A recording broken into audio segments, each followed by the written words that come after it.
మనలను బ్రతికించేది వాక్యం. ఈ నా మాట విని వాటి చొప్పును చేసే ప్రతివాడు బండ మీద తన ఇల్లు కట్టుకుని బుద్ధిమంతుని పోలి ఉండును. దానికి కూడా వరదలు వస్తాయి, వర్షం వస్తుంది, గాలి విసిరి ఆ ఇంటి మీద కొట్టింది, తప్పదు. ఎందుకంటే మన లోకంలో ఉన్నాం కదా. మంచివారికైనా కొట్టింది, చెడ్డవారికైనా కొట్టింది. తుఫాను, గాలి, మంచివారి మీద చెడ్డవారి మీద ఎండ రావట్లేదా? కాడుపు గాలులు రావట్లేదా?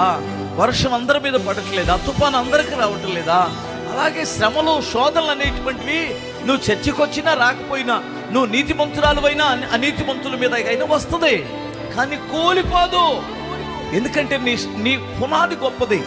వాక్యం మీద కట్టబడ్డావు, వాక్యం మీద ఆధారపడుతున్నావు.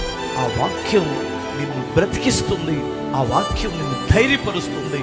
అందుకనే వాక్యము వలన నీకేమొస్తుందో చెప్పండి? ధైర్యం వస్తుంది. మనలను బ్రతికించేది వాక్యం. ఈ నా మాట విని వాటి చొప్పును చేసే ప్రతివాడు బండ మీద తన ఇల్లు కట్టుకుని బుద్ధిమంతుని పోలి ఉండును. దానికి కూడా వరదలు వస్తాయి, వర్షం వస్తుంది, గాలి విసిరి ఆ ఇంటి మీద కొట్టింది, తప్పదు. ఎందుకంటే మన లోకంలో ఉన్నాం కదా. మంచివారికైనా కొట్టింది, చెడ్డవారికైనా కొట్టింది. తుఫాను, గాలి, మంచివారి మీద చెడ్డవారి మీద ఎండ రావట్లేదా? కాడుపు గాలులు రావట్లేదా? వర్షం అందరి మీద పడట్లేదా? తుఫాను అందరికి రావట్లేదా?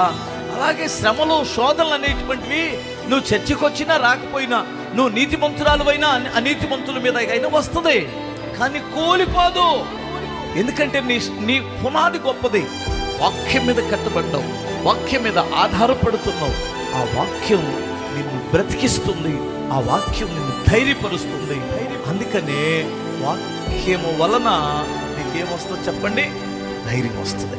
మనలను బ్రతికించేది వాక్యం. ఈ నా మాట విని వాటి చొప్పును చేసే ప్రతివాడు బండ మీద తన ఇల్లు కట్టుకుని బుద్ధిమంతుని పోలి ఉండును.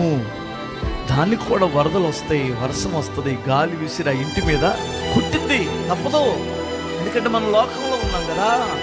మంచివారికైనా కొట్టింది, చెడ్డవారికైనా కొట్టింది. తుఫాను, గాలి, మంచివారి మీద చెడ్డవారి మీద ఎండ రావట్లేదా? కాడుపు గాలులు రావట్లేదా? వర్షం అందరి మీద పడట్లేదా? తుఫాను అందరికి రావట్లేదా? అలాగే శ్రమలు, శోధనలు అనేటువంటివి నువ్వు చర్చికి వచ్చినా రాకపోయినా, నువ్వు నీతిమంతురాలువైనా అనీతిమంతుల మీద అయినా వస్తుంది, కానీ కూలిపోదు. ఎందుకంటే నీ పునాది గొప్పది.